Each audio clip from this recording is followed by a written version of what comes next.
we have ended in this at this portion. There are two types of chromatin fibers, chromatin types called as euchromatin and heterochromatin, and out of that, euchromatin is the loosely part chromatin, and it takes light stain, and it is active chromatin. Transcriptional active means that is actively taking part in the transcription, and part of chromatin whose transcription take place is called euchromatin. पर ऐसा भी chromatin होता है fibre chromosome का part जिसकी transcription कभी नहीं होती और जो हमेशा हाईली कोइल्ड और डार्क स्टेन लेता है that is heterochromatin that is called heterochromatin is transcriptionally inactive. तो ट्रांसफॉर्मिंग प्रिंसिपल जो बात कर रहे थे हम Frederick Griffith R strain S strain की वो भी यहाँ बता रखी है दोबारा. Frederick Griffith conducted experiment to show transforming principle in bacteria. He conducted an experiment on mice and pneumonia bacteria. Streptococcus pneumoniae was the name of bacteria on which Frederick Griffith has conducted experiments. Streptococcus is the genus, pneumonia is the species. These bacteria are found in two strains. दो strains में bacteria मिलते थे. Virulent यानी disease causing smooth strain, smooth letter से smooth appearance से ही S नाम आया है इसका. And non virulent rough strain, rough से इसका आर नाम आया है. The S strain bacteria produces capsule and pathogenic. S strain का जो बैक्टीरिया है वो कैप्सूल रिलेटेड है और वो पैथोजेनिक भी है. आर स्ट्रेन का जो बैक्टीरिया है वो कैप्सूल नहीं है उसके ऊपर और वो नॉन पैथोजेनिक है. ठीक है, इज इट क्लियर? ये बात मैंने पहले वाली पिछले क्लास में भी डिस्कस करी थी कि दो स्ट्रेन से फ्रेडरिक ग्रिफिथ ने एक्सपेरिमेंट किए थे. तो अंडरस्टैंड करने के लिए आप देख रहे हो यहाँ पे ऊपर वाली पेट्री डिश में स्मूथ कॉलोनीज बनी हैं, तो यानी कि वो एस स्ट्रेन की कॉलोनीज होंगी. और जो नीचे जो बैक्टीरिया की कॉलोनीज बनी हैं उनकी देखो अपीयरेंस रफ है. और दोनों को माइस में इंजेक्ट करना है one by one in different mices. Means firstly you have to take one mice and inject R strain, then secondly you have to take different mice and inject S strain. जब आप ऐसा करते हो तो जिसमें R strain डाला जाता है वो जिंदा रहता है आफ्टर इंजेक्शन, जिसमें एस स्ट्रेन डाला जाता है वो मर जाता है. यहाँ पर एक वीडियो भी दे रखा है ताकि आप इसको आराम से अच्छे से समझ पाओ फ्रेडरिक ग्रिफिथ के एक्सपेरिमेंट को, तो वो हम यहाँ पर समझेंगे.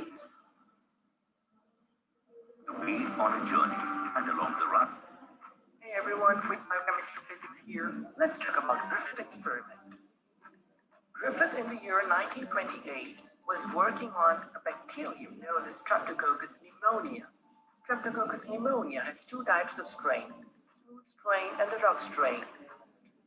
Cells of the smooth strain have a protective layer known as the capsule, which protects the cells against the immune system. This makes the smooth strain highly pathogenic. The rough strain lacks capsule, hence the immune system can easily kill the rough strain. When the cells of the smooth strain are injected in mice, the mice is killed. Whereas when the cells of the rough strain are injected in mice, the mice survive. In the next experiment, the cells of the smooth strain were killed by heat. When these cells are injected in mice, the mice survive. However, when the cells of the heat-killed smooth strain are mixed with the rough strain and injected in mice, the mice is killed. And this result was surprising. This means something was getting transferred from heat-killed S strain to live R strain, which converted the live R strain to S strain, which was highly pathogenic. And this phenomenon is known as the transforming principle. Griffith did not know what is getting transferred from the heat-killed S strain to the live R strain. Further experiments to find the transforming principle was done by Avery, McLeod, and McCarthy. They showed that the transforming principle was DNA.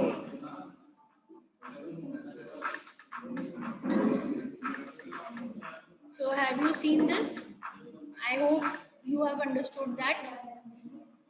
Okay. Yes, ma'am. So it is a very simple experiment which shows you the transforming principle. And after that, we will be studying that how every MacLeod and McCarthy, three scientists have found the nature of that transforming principle. Because Frederick Griffith ने transforming principle तो बता दिया था. He has told that the S train is heat killed an S train. From S train something is going in the live R strain when we are mixing it, and that material is transforming principle, and that is able to transform live R into live S. But what was the chemical nature? Means whether it is that material transforming principle is protein in nature, whether it is carbohydrate in nature, whether it is nucleic acid in nature, that was not understood by Frederick Griffith. तो Frederick Griffith के बाद में तीन scientist every मैक्लियॉड और McCarthy ने उसका biochemical nature भी पता किया. ठीक है, ये एक कार्टून इमेज में आपको एक बार दिखा भी रखा है कि क्या होता है अगर हम आर स्ट्रेन को डालते हैं तो माइस जिंदा रहता है, जब हम एस स्ट्रेन को डालते हैं तो माइस मर जाता है, जब हम हीट किल्ड स्मूथ स्ट्रेन को डालते हैं तब भी माइस जिंदा रहता है क्योंकि हीट किलिंग से उसका पैथोजेनिक प्रॉपर्टी डिस्ट्रॉय होती है. जब हम रफ स्ट्रेन को और हीट किल्ड एस स्ट्रेन को मिक्स करके डालते हैं तो माइस मर जाता है. तो ये एक इमेज है जिससे आप समझ सकते हो. फिर उसके बारे में पॉइंट्स दे रखे हैं कि when R strain is injected into the mice, it is non-pathogenic and does not causes pneumonia. Mice continue to live. When S strain are injected into the mouse, that causes pneumonia, mice die. When heat killed S strains are injected into the mouse, that does not cause pneumonia, mouse continue to live. And when heat killed S strain and R strain are mixed with injected into mice, that causes pneumonia, mouse dies. Biochemical characterization किसने की? Oswald Avery, Colin MacLeod and Maclean McCarthy worked to determine the biochemical nature transforming principle, the Griffith experiment. They purified biomolecules, proteins, DNAs, RNAs from the heat-killed S strain. They added digestive enzymes to each to see which one could transform the R cells to S cell. मतलब उन्होंने separate करे S heat killed S में से उन्होंने material separate करे, carbohydrate separate किया, S heat killed S में से प्रोटीन सेपरेट किया, ठीक है, लिपिड सेपरेट किया, फिर उनमें उनकी तोड़ने वाली एंजाइम्स भी डाली.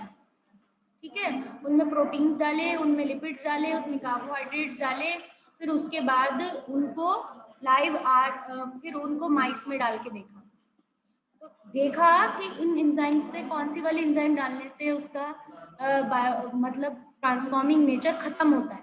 तो जब उन्होंने इस तरह से देखा तो स्लाइड में आप क्या देख रहे हो, स्लाइड में क्या बता रखा है, हीट किल्ड एस स्ट्रेन में जब प्रोटीएज डाली और लाइव आर डाला तब भी ट्रांसफॉर्म हो गया. मतलब तब भी अगर इस मिक्सचर को प्रोटीएज वाली एंजाइम के साथ वाले मिक्सचर को जब आर स्ट्रेन में डाला गया तब भी एस मिला और मर गया माइस. हीट किल्ड एस स्ट्रेन और आरएनएस डाल के एंजाइम डाल के जब लाइव आर के साथ डाला तब भी R strain is able to transform into S strain only and mice died. जब heat killed S strain और DNAs डाली, मतलब DNA तोड़ने वाली एंजाइम डाली और लाइव आर के अंदर अब उसको डाला तो अब नहीं मरा माइस और अब ट्रांसफॉर्म नहीं हुआ. यानी कि किस नेचर का मॉलिक्यूल है? ट्रांसफॉर्मिंग प्रिंसिपल, क्योंकि उसकी activity DNA digesting enzyme, DNAs यानी डीएनए डाइजेस्टिंग एंजाइम, आरएनएज यानी आरएनए डाइजेस्टिंग एंजाइम, प्रोटीएज यानी प्रोटीन डाइजेस्टिंग एंजाइम. तो लास्ट केस में ही जब डीएनएज डाली तभी उसका ट्रांसफॉर्मिंग नेचर खत्म हुआ. Is it clear?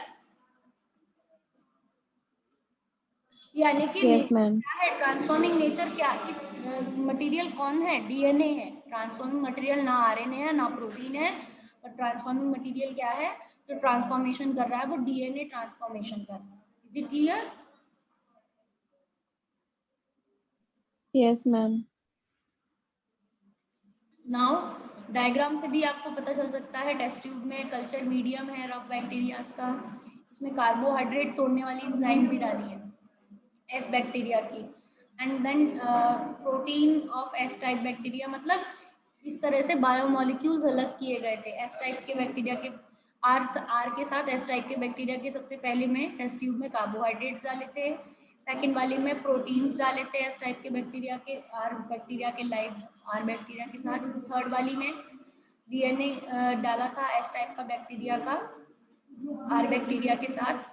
और फोर्थ वाली में DNA of S type bacteria plus deoxyribonuclease, यानी कि एस टाइप के बैक्टीरिया डीएनए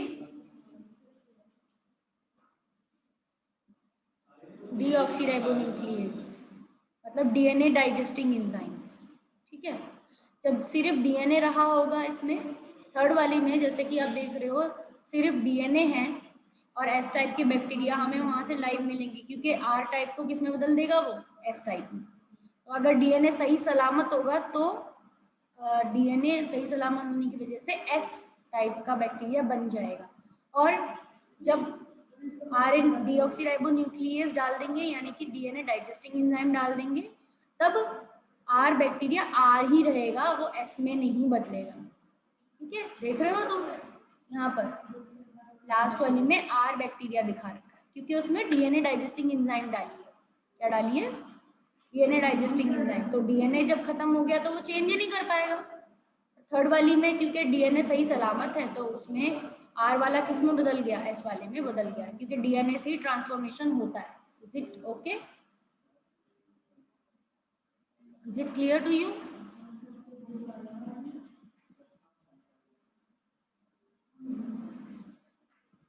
कंक्लूजन क्या है इसका? कंक्लूजन क्या है?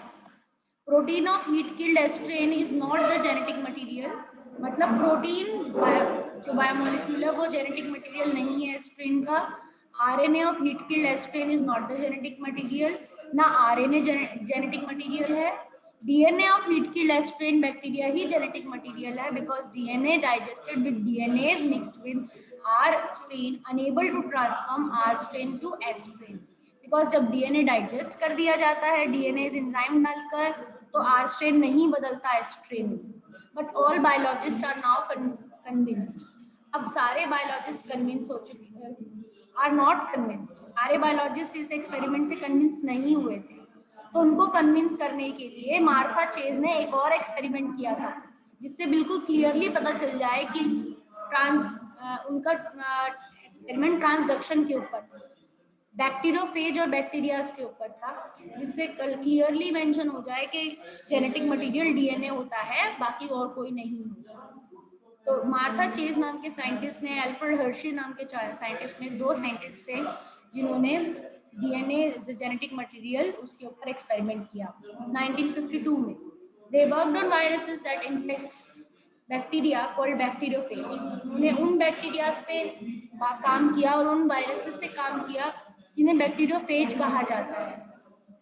During infection the bacteriophage first attaches to bacterial cell wall. Infection के वक्त बैक्टीरियोफेज नाम का वायरस सबसे पहले बैक्टीरिया पे अटैच करता है अपने आप को, और इन्फेक्शन के वक्त वो अपना डीएनए उसके अंदर डाल देता है, बैक्टीरियल सेल के अंदर डाल देता है।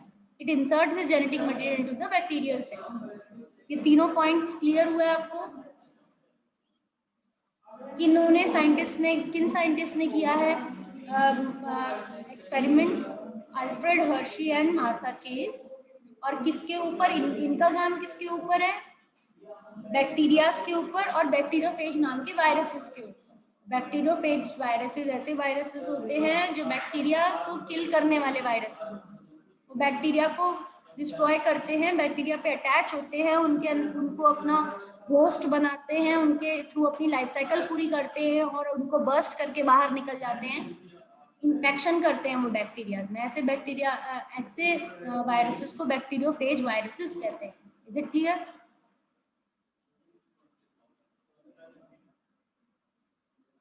क्लियर हुआ ये पॉइंट आपको? During infection bacteriophage first attaches to bacterial cell wall. बता रखा है कि इन्फेक्शन के वक्त बैक्टीरियोफेज सबसे पहले सेल वॉल पे अटैच करता है अपने आप को, अपना जेनेटिक मटेरियल बैक्टीरियल सेल्स में डाल देता है और फिर ग्रो करने लगता है, अंदर ही अंदर ग्रो करने लगता है। आपको पता ही है वायरसेस वैसे भी क्या है, ऑब्लिगेट पैरासाइट है, दूसरे ऑर्गेनिज्म को होस्ट बनाकर ही खुद ग्रो करते हैं। कोरोना वायरस का पेंडेमिक चल रहा है तो वो क्या है, वायरसेस एनिमल्स के अंदर घुस जाते हैं, ह्यूमंस के अंदर घुस गए और उनके लंग्स को इन्फेक्शन कर दे रहे हैं, उनको मार दे रहे हैं। ठीक है। तो viral genetic material become a part of bacterial genome. Virus, bacteriophage virus अपना जो डीएनए है उसको बैक्टीरिया के डीएनए में पेस्ट कर देता है and it manufacture more viral particles, और बहुत सारे वायरसेस बना लेता है। तो ये इसकी लाइफ साइकिल होती है बैक्टीरियोफेज की। This is the kind of life cycle of this virus, bacteriophage virus. Bacteriophage इसका नाम है, वायरस का नाम।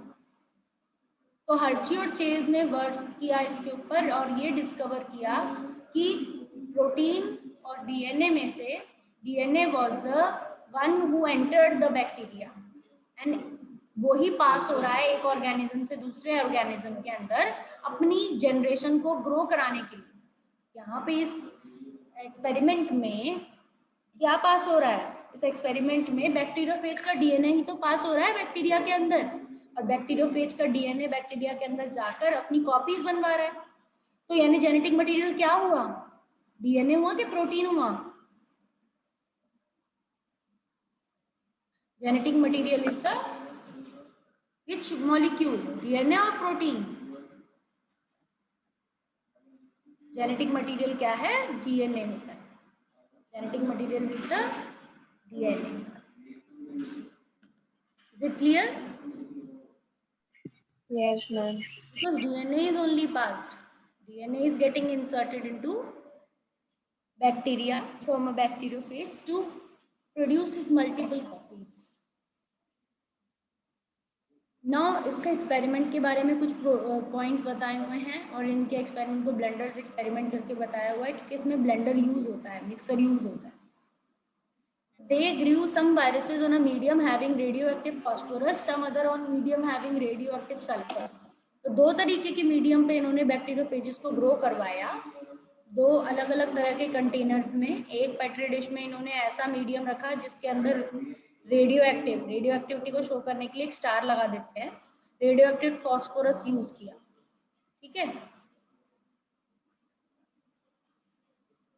रेडियोएक्टिव फॉस्फोरस 32 यूज किया और एक में सल्फर यूज किया, वो भी रेडियोएक्टिव यूज किया।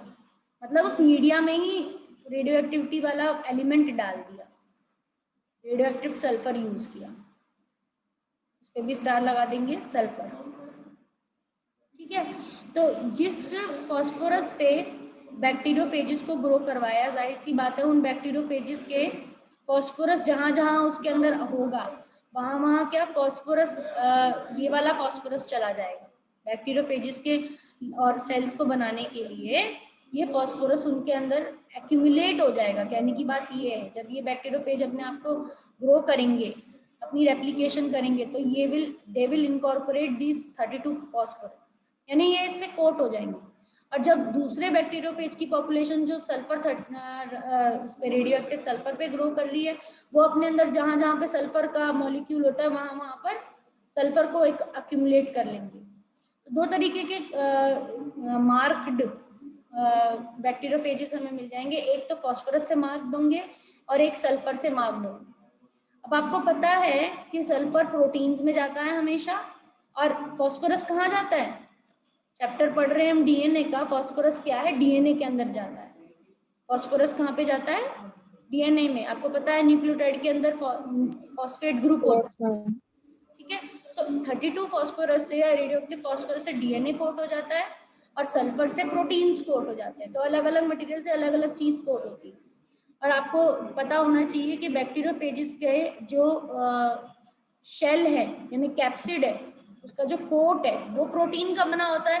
ये देखो, ये इसका डायग्राम है, एनसीईआरटी में 11th क्लास में दिया हुआ है बैक्टीरियोफेज का डायग्राम। तो चाहे ये हेड हो ग्रीन कलर का, चाहे कॉन्ट्रेक्टाइल शीथ हो, चाहे ये फाइबर्स हो, ये सब प्रोटीन्स के बने हैं।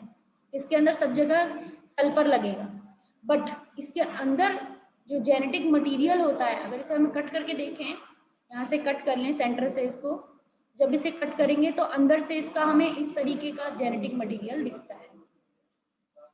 डबल स्ट्रैंडेड डीएनए इसके अंदर होता है। तो इसके डीएनए में क्या जाएगा? इसके डीएनए में फॉस्फोरस जाएगा। तो दो तरीके के मटेरियल को ये अपने अंदर, एलिमेंट्स को अपने अंदर ले लेगा। रेडियोएक्टिव सल्फर तो इसके प्रोटीन कोट में लग जाएगा सब जगह, और जो रेडियोएक्टिव फॉस्फोरस है उसके डीएनए में लग जाएगा। Is it clear? Yes, ma'am. तो हमारे पास दो पॉपुलेशन होंगी बैक्टीरियोफेजिस की। एक बैक्टीरियोफेजिस सिर्फ रेडियो एक्टिवली प्रोटीन से बने हुए होंगे, दूसरी तरह के बैक्टीरियोफेजिस हमारे रेडियो एक्टिव डीएनए के कोटेड होंगे। दो पॉपुलेशन होंगी। अब हम इन दोनों पॉपुलेशन को बैक्टीरिया से एक्सपोज कर देंगे। ए टाइप बैक्टीरियोफेजिस को, बी टाइप बैक्टीरियोफेजिस, दोनों को बैक्टीरिया के ऊपर इन्फेक्ट करा देंगे, इन्फेक्शन करा देंगे। तो जिन बैक्टीरियोफेजिस के प्रोटीन में होगा, प्रोटीन जिनके पास है रेडियो एक्टिव, वो तो बाहर ही रह जाएंगे, क्योंकि आप ये देखो पूरा प्रोटीन कोड बाहर रह जाता है, सिर्फ अंदर क्या जाता है, डीएनए। बैक्टीरियोफेज अंदर क्या भेजता है, सिर्फ इंजेक्शन के जैसे अंदर सिर्फ डीएनए भेजता है। और जब वो इस डीएनए को इसके क्रोमोसोम के साथ जोड़ देता है, बैक्टीरिया के क्रोमोसोम के साथ अपना डीएनए जोड़ देता है, तब वो अंदर ही अंदर नए बैक्टीरियोफेजिस बनाने लगता है। ठीक है, अंदर ही अंदर नए बैक्टीरियोफेजिस को ग्रो कराने लगता है, फिर उन्हें बस्ट करा के बाहर भेज देता है। ठीक है, वरना इन्फेक्शन के वक्त ये प्रोटीन कोड बाहर ही रह जाता है, सिर्फ अंदर सिर्फ क्या जाता है, DNA. Only DNA goes inside. Is it clear? तो जब दो तरीके के बैक्टीरियाज को हमने एक्सपोज करवाया बैक्टीरियोफेजिस से, दो डिफरेंट टाइप के बैक्टीरियोफेजिस से, तो क्या हुआ, ब्लेंडर में उन्हें सेपरेट करवाया। ब्लेंडर में उन्हें सेपरेट भी करवाया इन्फेक्शन के बाद। तो एक में हमें सुपरनेटेंट में रेडियो एक्टिविटी मिली, एक में हमें पैलेट में रेडियो एक्टिविटी मिली। What is supernatant, what is pellet? That means test tube में जब हम ब्लेंडिंग करते हैं, या कोई भी हम किसी टेस्ट ट्यूब को हम सेंट्रीफ्यूगेशन फोर्स के थ्रू घुमा रहे हैं बहुत हाई स्पीड में, तो ब्लेंडर में तो स्पीड में ही घूमती है चीज़ें, तो जो भारी चीज़ है वो नीचे बैठ जाती है पीपीटी की तरह। जैसे हम केमिकल रिएक्शन करते हैं लैब्स में, तो जो केमिस्ट्री के रिएक्शंस के दौरान जो वो बनता है पीपीटी, वो नीचे बैठता है। और लिक्विड क्या रहता है, सॉल्वेंट क्या होता है, ऊपर ही रहता है, वो नीचे नहीं बैठता। तो यही हिसाब किसका है, इन बैक्टीरियोफेजिस के का है, कि जो पार्ट उसका सुपरनेटेंट में रहेगा वो प्रोटीन पार्ट होगा, क्योंकि वो हल्का पार्ट है और वो ऊपर ही रह जाता है, वो अंदर जाता ही नहीं है। That will be protein part in the supernatant. And जो पैलेट में नीचे बैठा हुआ है, the one which is settle down side, that is bacterial colonies. Bacterial colonies में क्या जा रखा है, which has gone inside the bacterial colonies? Bacterial colonies के अंदर डीएनए गया हुआ है।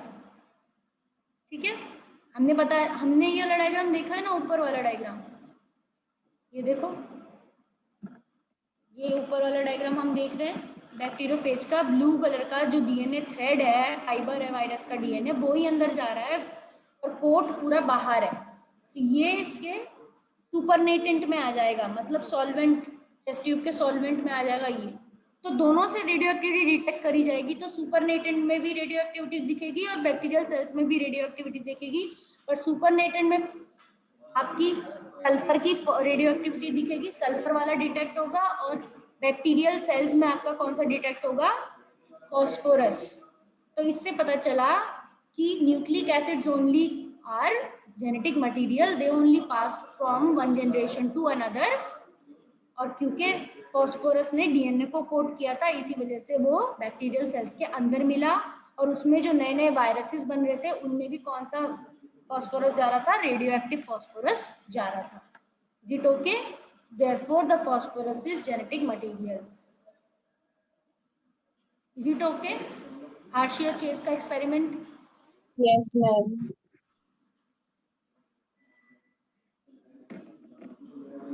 इसकी भी अगर कोई वीडियो होती तो और भी अच्छे से पता चल जाता। होगी ऑनलाइन तो होगी जरूर, सर्च करनी पड़ेगी।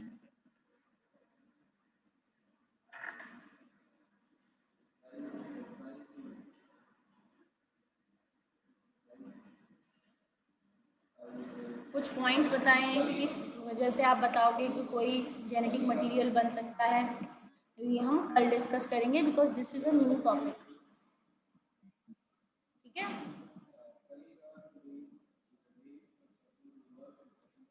तो now I will be ending this class, because नया टॉपिक हम फ्रेश शुरू करेंगे कल।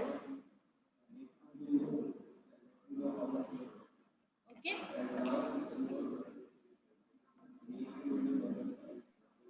Okay, ma'am. Thank you. Welcome.